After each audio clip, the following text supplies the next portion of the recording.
Steve Patterson is in the West to start us off tonight. And Lester, that rain just starting to fall here, but officials warned it could last for the next 3 days straight, elevating the risk of mudslides and flooding. But so far, it is the wind that has proven deadly. Tonight, the chaotic so-called bomb cyclone dropping a deluge of severe weather on the Northwest.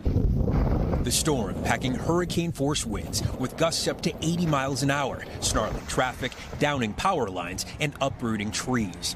In Washington state, officials say severe weather already claimed 2 lives as large trees crashed on homes, cars, trailers, and buses, whipping winds leaving hundreds of thousands without power. Meanwhile, in Northern California, multiple semis spun out, jackknifing on a major interstate due to whiteout conditions. To me, it's important to be wary of what's going on as far as the weather.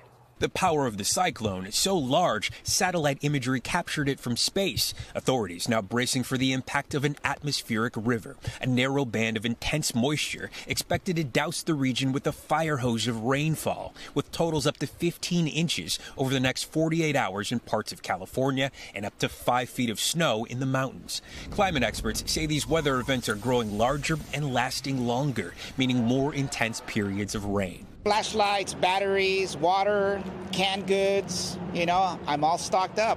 Because who knows, right? These are small roads. Anything could happen.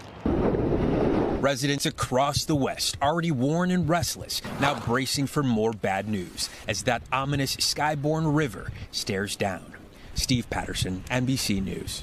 Thanks for watching. Stay updated about breaking news and top stories on the NBC News app or follow us on social media.